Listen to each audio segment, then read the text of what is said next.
Julie নাকি বলেছেন যে সিপিএম সন্ধ্যাবেলা মিটিং করছেন, কারণ সিপিএম এর প্রার্থী এত কালো যে অন্ধকারে তাকে দেখা যাবে না। আমি বলছি যে বললাম না, আপনি তো খুব ফর্সা ধবধবে লোক, কিন্তু 15 বছর ধরে আপনি এমন কি করলেন যে দিনের বেলাতেও আপনাকে দেখা গেল না। তারা চিহ্নে ভোট দেন এবং 3 নম্বরের বোতাম থেকে আপনারা মনে রাখবেন, এই নির্বাচন ভারত বাঁচানোর নির্বাচন, এই নির্বাচন ভারত থেকে বিজেপি সরকারকে হারানোর নির্বাচন। 11 সালের পর থেকে আমাদের মাথার উপর ফাঁকা রইত। 2009-এ 15 বছর ধরে যিনি আমাদের এমপি হয়েছেন, উনি আমাদের কিচ্ছু দেখেন, ভোট নিয়েছেন, হাত নাড়িয়েছেন ভোটের আগে, সবার সঙ্গে মালা দিয়ে ফটো তুলেছেন, খুব নির্বাচনের আগে রাস্তায় নেমে নেমে লোকের সাথে কথা বলেছেন। আর নির্বাচনে জেতার পর কালো কাঁচের এসি গাড়ি থেকে কাঁচটা পর্যন্ত নামানো।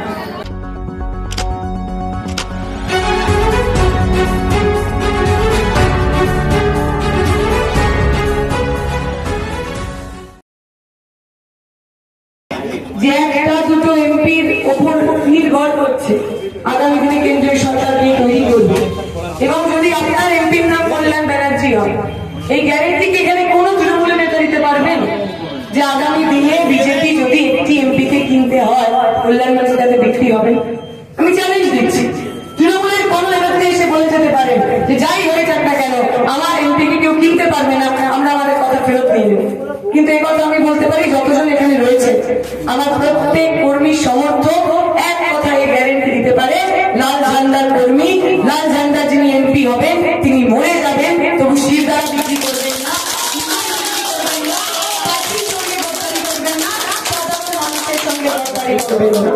তাই যদি আগামী দিনে কেন্দ্রে বিজেপি বিরোধী সরকার তৈরি করতে হয়, যে বিজেপি বিরোধী সরকারকে কেনার চেষ্টা বিজেপি বারংবার করবে, আপনার এমন লোক দরকার যে কোনো প্রলোভনে পা দেবেন না, যার কোনো পিছুটান নেই, যার ইডি সিবিআই করে কোটি কোটি টাকার দুর্নীতির ভয় নেই, যে আজকে ইডি ডাকবে তো কালকে বিজেপি জয়েন করবে, এমন মানুষকে নির্বাচিত করুন যে আপনার আওয়াজ হয়ে আপনার কথাগুলো পার্লামেন্টের মধ্যে বলবে, কারণ বাবার কথা হবে তার মুখ বন্ধ করা। আমি আমার কথা দীর্ঘায়িত করবো না, শুধু এইটুকু বলবো, কল্যাণ ব্যানার্জি গত 2 মাসে যা বক্তৃতা দিয়েছে, সেই বক্তৃতা থেকে যদি সিপিএম এবং দীক্ষিতা এই দুটো শব্দ সরিয়ে নেওয়া হয়, তাহলে সব বক্তৃতা মিলিয়ে 10 মিনিট হবে না, তাই তো? বিজয় পার্টি ব্যক্তিগত আক্রমণ করছে। তো কালকে আমি শুনলাম অসাধে এসে সঞ্জয় রায় বলছি, জুলি নাকি বলেছেন যে সিপিএম সন্ধ্যাবেলা মিটিং করছেন, কারণ সিপিএম এর প্রার্থী এত কালো যে অন্ধকারে তাকে দেখা যাবে না। আমি বলছি যে বললাম না, আপনি তো খুব ফর্সা ধবধবে লোক, কিন্তু 15 বছর ধরে আপনি এমন কি করলেন যে দিনের বেলাতেও আপনাকে দেখা গেল না? কোভিডের সময় মানুষের পাশে দাঁড়ানো, পরিযায়ী শ্রমিকদের ফিরিয়ে আনা, কিছুই তো আপনি করলেন না। 15 বছর ধরে আপনি বাড়িতে বসে মুড়ি বেঁধেছেন, আর এখন নির্বাচনের আগে লোকের নামে গালিগালাজ করার জন্য আপনি ময়দানে চলে এসেছেন। যে স্লোগান আমরা শ্রীরামপুরের স্থানপিড়ি মাঠ থেকে দিয়েছি, ওনারা গালিগালাজ করবে, আমরা রাজনীতির কথা বলবো, ওনারা গালিগালাজ করবে, আমরা 100 দিনের কাজ 200 দিন করার কথা বলবো, প্রতিদিনের রোজ 600 টাকা করার কথা বলবো, আমার মা বোনেদের জন্য এমপি লাইনের 1 লাখ টাকা দিয়ে আত্মরক্ষা সমিতি, আত্মমর্যাদা কেন্দ্র তৈরি করার কথা বলবো, যাতে আগামী দিনে কোনো হাতরাস বা সন্দেশকারীর মতো ঘটনা হলে, আমার মায়ের আঁচলে টান করলে আমার মায়েরা, আমার বোনেরা তাদের হাত ভেঙে মুছড়ে দিতে পারে, আপনি যখন এই বিষয়ে ভোট দিতে যাবেন, ভাববেন আপনার ভোটটা কোথায় যাবে। ওই চোর, ডাকাত, দাঙ্গাবাজ ওদের ভোট দেবেন, 1-এ ভোট দেবেন, 2-এ ভোট দেবেন, নাকি 3-এ ভোট দেওয়ার পর গর্ব করে বাড়িতে এসে বলবেন শ্রীরামপুরের প্রথম মহিলা সাংসদ আমার ভোটে নির্বাচিত হয়েছিল, শ্রীরামপুরের প্রথম মহিলা সাংসদকে আমরা ভোট দিয়ে দিয়েছিলাম। আমি বিশ্বাস করি এই অঞ্চলের মানুষ লড়াই, আন্দোলন, সংগ্রাম করে পঞ্চায়েত নির্বাচনে দেখিয়ে দিয়েছে বাপ বাপ হতে। তৃণমূল যতই চেষ্টা করুন, তৃণমূল যতই যাই করুন, এই অঞ্চলের মানুষ আমাদের সঙ্গে গদ্দারি করেনি। তাই আগামী 2024-এর নির্বাচন যে কংগ্রেস আমার এজেন্ট বসবেন, মাটি কামড়ে পড়ে থাকবেন, বুথ কামড়ে পড়ে থাকবেন, আগামী 4 তারিখ সবাইকে সঙ্গে নিয়ে আমরা বিজয় মিছিল করবো।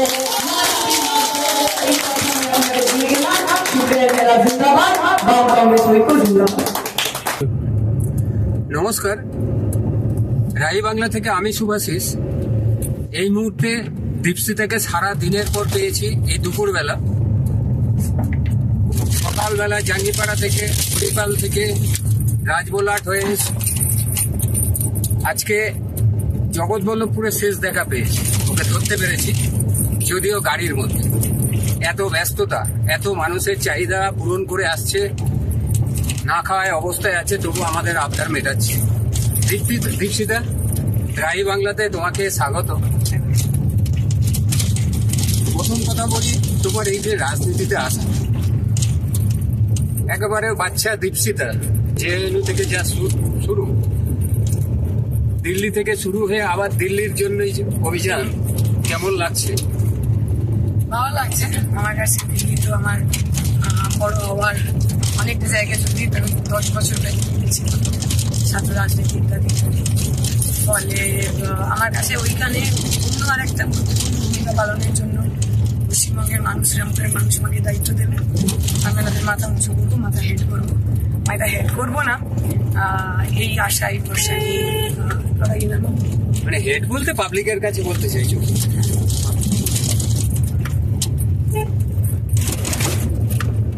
দ্বিতীয়ত তোমার দিকে আসি, একেবারেই শ্রীরামপুর কেন্দ্র, বামপন্থীদের পুরনো জায়গা, সেখানে তোমাকে এত বড় দায়িত্ব দেওয়া হয়েছে।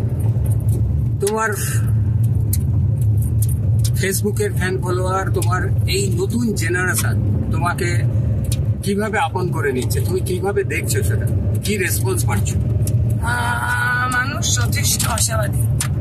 মানুষ একটা নতুন ভোর চান, মানুষ একটা নতুন আলো চান, মানুষ শ্রীরামপুরের জন্য এমন একটা জনপ্রতিনিধি চান যে সত্যিকারই জনগণের প্রতিনিধি হবে, যার কথা শুনে, যার আচরণ দেখে কাউকে মুকুল করতে হবে না, কাউকে লজ্জা পেতে হবে। ডান পিঠে দীপশিতা আর এখনকার দীপশিতার মধ্যে কতটা ফারাক? কোনো ফারাক নেই। তখনও যতটা ডান পিঠে ছিলাম, এখন তখন স্কুলে ছিলাম, ছোট ছিলাম, ডান পিঠে দুষ্টুমি করার জায়গা অনেক বেশি ছিল। এখন দুষ্টুমি করার জায়গা কম, দায়িত্ব অনেক বেশি, দায়িত্বশীল হতে হয়েছে। কিন্তু ডান পিঠে কমে গেছি বা ডান পিঠে।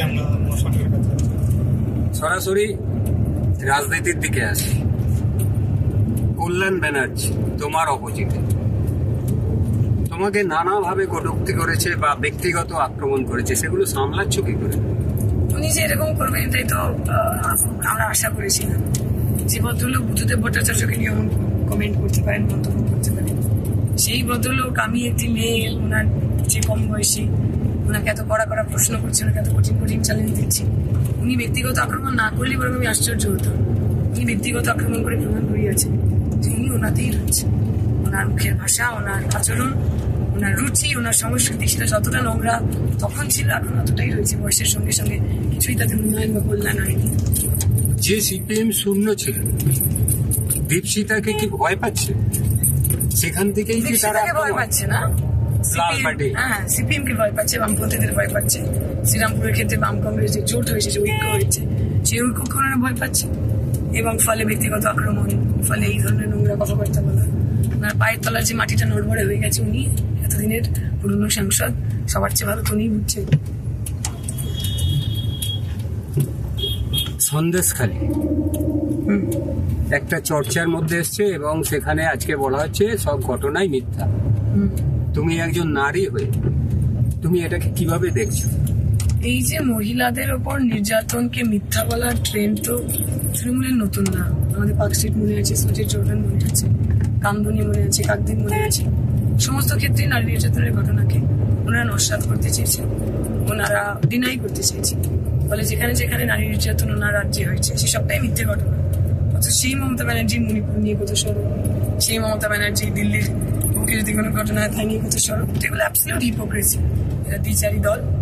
আমরা মনে করি সন্দেশখালী হোক, গুনা হোক, হাতরাস হোক, প্রত্যেক জায়গায় মহিলাদের বিচার পাওয়া উচিত। মহিলাদের উপর যে অত্যাচার করলেন সেই পার্টিগুলোকে একটিও। তুমি একজন মহিলা, মহিলাদের নিয়ে তোমার কি আলাদা বা পার্টির আলাদা কি চিন্তা ভাবনা আছে? আমরা বলেছি ম্যানিফেস্টো ডিক্লেয়ার করে যে আমার এমপি ল্যাডের 1/3 টাকা দিয়ে আমরা আত্মরক্ষা সমিতি, আত্মমর্যাদা কেন্দ্র করে তুলব, যার মধ্যে দিয়ে শুধুমাত্র মহিলাদের শারীরিকভাবে তাদেরকে শক্তিশালী করা নয়, মানসিকভাবে, সামাজিকভাবে, লিগালি, রাজনৈতিকভাবে কিভাবে তাদের আরো সাপোর্ট দেওয়া যায়। কমিউনিটি কিচেনের কথা আমরা বলছি, যে মায়েরা কাজ করতে চান তাদের বাচ্চা রাখার জন্য ক্রেশ বা বাচ্চা প্রতিপালন কেন্দ্রের কথা আমরা বলছি। তাহলে আমাদের মনে হয়েছে মহিলাদের নাম করে ভোট তো অনেকেই নিয়েছে, কিন্তু মহিলাদের প্রতিদানের সময় সেক্ষেত্রে শুধু 500 টাকা, 1000 টাকা, 1200 টাকা ছাড়া আর তারা কিছু দিতে পারেন। আমরা চাই মহিলাদের সামগ্রিক উন্নয়ন, মহিলাদের সামগ্রিক উন্নতি। পশ্চিমবঙ্গের তৃণমূলের এই যে 500 টাকা, 1000 টাকা বললে, অস্বীকার করার উপায় নেই যে এটা সাধারণ মানুষের মধ্যে, মানে নিম্ন শ্রেণীর মানুষের মধ্যে ব্যাপকভাবে প্রচার পেয়েছে। তোমরা এটাকে, এই ডাইরেক্ট টাকাটাকে দেওয়াটাকে অনেকে ডোল পলিটিক্স বলেছে, এটাকে কিভাবে দেখছিলাম? আমাদের ওয়েলফেয়ার স্কিম নিয়ে কোথাও কোনো অসুবিধা নেই, লক্ষ্মীর ভান্ডার হোক তা নিয়ে কোনো অসুবিধা নেই, কিন্তু লক্ষ্মীর ভান্ডারের নাম করে আপনি যদি অন্যান্য ভাতা, বার্ধক্য ভাতা, বিধবা ভাতা সেগুলোকে কাট ডাউন করেন, লক্ষ্মীর ভান্ডার দিচ্ছেন, অথচ আমার পরিবারের যোগ্য ছেলেমেয়েগুলোর চাকরি দিচ্ছেন, তাদের চাকরিগুলোকে ঘুষ দিয়ে বিক্রি করে দিচ্ছে, সেগুলোতে আমাদের অসুবিধা আছে। ওয়েলফেয়ার স্কিম তো থাকবেই, যে মানুষের দরকার তাকে আপনি দেবেন, কিন্তু আমাদের প্রথম স্পষ্ট কথা হচ্ছে যে মানুষ কাজ করতে সক্ষম তাকে কাজের পরিসর দিন, তাকে ঘামের দাম দিন। আর যে মানুষ কাজ করতে সক্ষম নন, যাকে রাষ্ট্রের আরো বেশি দায়িত্ব নেওয়া উচিত, আরো সাহায্য করা উচিত, সে তার দায়িত্ব রাষ্ট্র নিক, তাকে ভাতা দিন। মানে তোমাদের সিধা বক্তব্য হচ্ছে যারা কাজ করতে পারে তাদের কাজ দেওয়া, যারা কাজ করতে অক্ষম তাদের অর্থনৈতিক সাহায্য দেওয়া। খুব ভালো অর্থনীতি, এদিক থেকে বলতে হয় ভালো প্ল্যান। আর কিছু নতুন প্ল্যান তোমাদের এই যে নতুন জেনারেশনের জন্য? শ্রীরামপুরের ক্ষেত্রে আর একটা জিজ্ঞাসা করি, শ্রীরামপুর একদিকে শিল্পাঞ্চল, তোমার শ্রীরামপুর ওই জায়গাগুলো, অন্যদিকে কৃষিতে ভর্তি, এই দুটোকে আলাদাভাবে কিভাবে দেখবে? আমাদের বলছি যে দুটোরই একটা মেজর সমস্যা হচ্ছে গণপরিবহনের সমস্যা। ট্রেনের ফ্রিকোয়েন্সি কম, ফুরফুরা টু ডানকুনি রেল লাইন আজ অব্দি হলো না। জগৎবল্লভপুর থেকে চাপাডাঙ্গা রেল লাইন আমাদের সময় অধিগ্রহণ হওয়া জমি, আজ অব্দি হলো না। গণপরিবহন ব্যবস্থাকে রিলিজ সাজাতে হবে, আন্ডারপাস, উড়ালপুল, যে কারণে জিটি রোডে জ্যাম হয়, কোন্নগর, বৈদ্যবাটি, এই আন্ডারপাসের প্রচুর সমস্যা, সেগুলোকে ঠিক করা। একই সঙ্গে 600 টাকা রোজ করে পরিযায়ী শ্রমিকদের তারা যাতে পরিচায়ন করতে বাধ্য না হয়, সেই কাজগুলো এনশিওর করা। শ্রীরামপুরের বুকে গিগ ওয়ার্কারদের জন্য রেস্টিং স্পেস তৈরি করা, মহিলা টোটো চালক, রিক্সা চালকদের জন্য আলাদা করে সেপারেট বিশ্রামাগার, স্নানাগার তৈরি করা, এইগুলো নিয়ে আমরা মানুষের কাছে যাচ্ছি। শূন্যর ভাড়া কাটবে অবশ্যই, শূন্য তো শূন্য নয়, এই শূন্যের মধ্যে পূর্ণ হওয়ার সম্পূর্ণ সম্ভাবনা লুকিয়ে রয়েছে। আমাদের শূন্যতা আদর্শ শূন্যতা না, আমাদের শূন্যতা নীতি শূন্যতা না। এখনো অব্দি নির্বাচনে যে শূন্যতা রয়েছে, সেই শূন্যতা এবারে নির্বাচনে রাজনৈতিক কারণে কেটে যাবে। কটা পাবে বলে আশা করছি? আমি বলতে পারবো না, এই প্রশ্ন অনেকে আমাকে আগেও করেছে, আমি আগেও বলতে পারি। আমি সেফোলজিস্ট নই, এবং আমি এই মুহূর্তে তো আমার কেন্দ্র সারা বাকি কেন্দ্রে খুব একটা প্রচারও যেতে পারি, যেহেতু প্রথম দিনেই ডিক্লেয়ার হয়ে গেছিল না। তবে যা খবরাখবর বন্ধুদের কাছ থেকে পাচ্ছি, টিভি মিডিয়ায় খবরের কাগজে পড়ছি, সমস্ত জায়গায় সাধারণ মানুষ মুখিয়ে আছে। সাধারণ মানুষ ভোট দিতে পারলে অনেকগুলো জিনিস, অনেকগুলো যে ভাবনা চিন্তা, অনেকগুলো যে ইকুয়েশন, সেসব ইকুয়েশন বদলে যাবে। ভোট দেওয়ার কথা বললে, তার মানে রিগিং বা বুথ দখল, এটাকে তো স্বীকার করে বলছো। তোমাদের সংগঠন থেকে কতটা তৈরি? আমরা তৈরি, যেভাবে তৈরি হওয়া উচিত। আমাদের সেলিমদা অলরেডি পথ দেখিয়েছে, আগামী দিনে আমরাও সেই পথেই হাঁটবো। কোনো ভোট চুরি, কোনো ভোট লুট এবার আমরা। সেলিমদা তো একদম এই বয়সে দাঁড়িয়ে একটা এক্সেপশনাল পথে, এই বয়সে এসে ফলস এজেন্ট। ওই যে আমরা বলেছি না, আমাদের বয়সটা কোনো ফ্যাক্টরি না। আমাদের সাদা চুল, কালো চুল, লাল চুল, নীল চুল, হলুদ চুল, সবাই আলটিমেটলি আমরা সিপিএম করি, এবং সিপিএম এর জন্য, পার্টির জন্য, সমাজের জন্য, সাধারণ মানুষের জন্য যা যা করতে হয় সমস্ত কাজ আমরা করতে পারি। দীপশিতা, এই গরমে, এই রোদ্দুরে সারা দিন দৌড়াদৌড়ি করার পর রাই বাংলাকে সময় দেওয়ার জন্য অসংখ্য ধন্যবাদ। রাই বাংলার পক্ষ থেকে তোমাকে শুভেচ্ছা জানালাম আগামী দিনের জন্য। একদম, থ্যাংক ইউ।